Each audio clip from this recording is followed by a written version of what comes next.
What's up, y'all? My name is JR, and for those of you who don't already know, I'm a huge movie and TV nerd.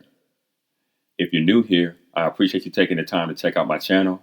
I hope you consider sticking around and joining the film community I'm trying to build here on YouTube. So in today's video, I'm going to be giving my reaction and review of the first episode in Season 3 of the Showtime series, Yellowjackets. And just so you guys know, this video will contain some mild spoilers, so if you haven't gotten around to watching this episode yet, and you don't want to know anything that happens in it, you might want to exit this video now.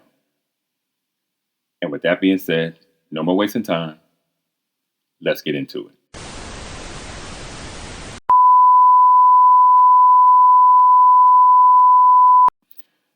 I know a lot of you guys weren't too happy about the writers skipping over what happened in the wilderness after the cabin burned down, but I really don't have a problem with the writers skipping the summer here. It's a change in tone from where we left off, which is an overall positive for the ebbs and flows of the telling of the tale. Now, from a logistical standpoint, I understand the decision, and furthermore, it's what I expected. Also, I want you guys to keep in mind that this had to be done from a pacing standpoint.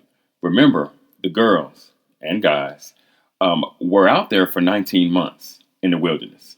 That's almost 2 years, and we're only at about the halfway point of their survival story. If you remember, the cold open of the series, Pit Girl was running through the forest, and there was snow on the ground when she fell into the pit. And seeing as how we haven't seen that happen yet, that means it won't happen until next winter.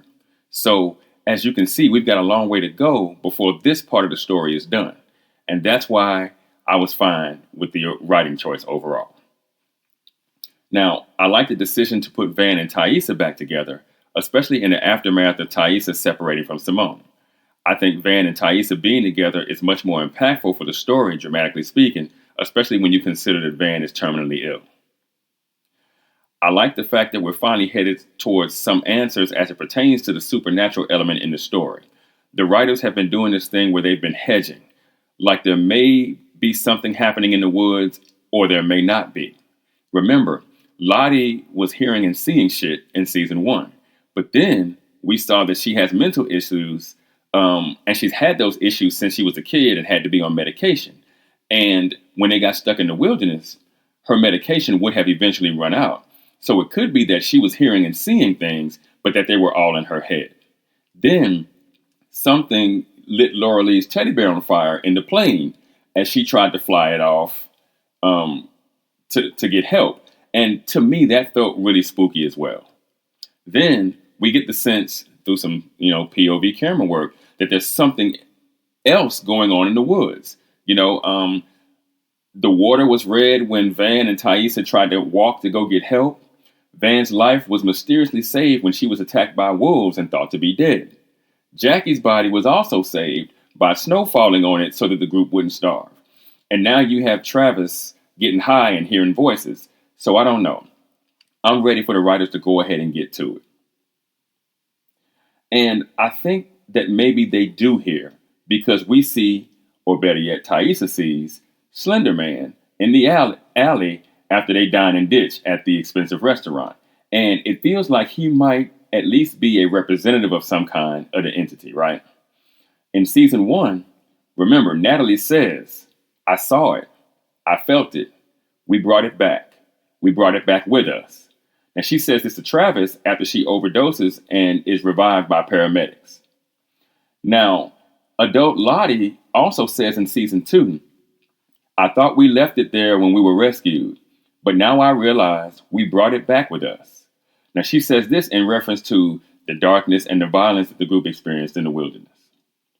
Now, I think we finally starting to see what they've been seeing since Season 1. And that means we're finally getting to the hook of the show. That being the very thing that we watched the show for in the first place, right? Now, I think Mari leaving the group was a bit dramatic on the part of the writers.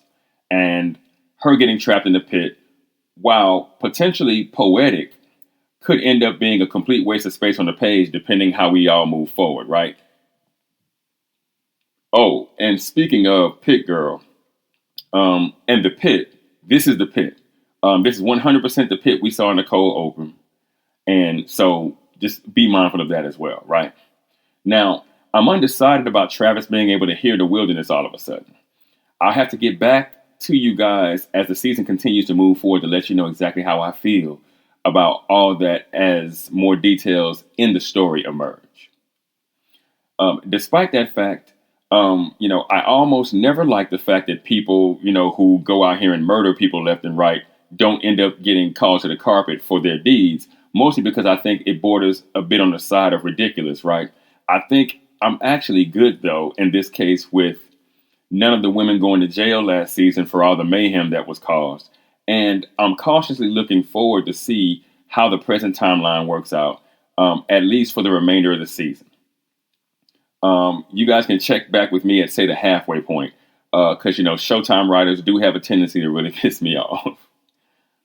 Now, overall, I'd give this episode a 65% or a 6.5 if you're thinking IMDb score, right?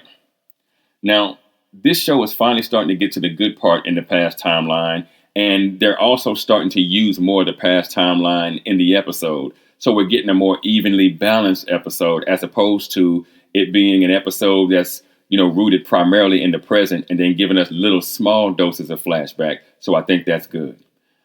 But I can also admit that the present timeline is kind of starting to pick up a little bit, even though I still contend that I care much less about the present than I do the past here.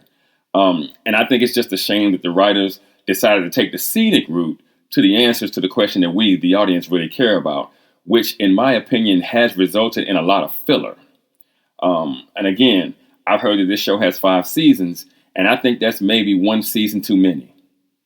But what do you guys think? Have you seen the first episode in season 3 of Yellowjackets yet? If you have, what do you think about how the season started? Let me know in the comments. And for those of you that might be new to the channel, be sure to like and share this video. If you really like the content, be sure to subscribe and hit that notification bell. That way you'll be notified whenever I drop a new video. Also, be sure to go and check out themadScreenwriter.com for more television and film reviews and info on my upcoming film projects. And with that, I'm going to go ahead and get out of here. I got screenplays to write. And I'll catch y'all on the next video.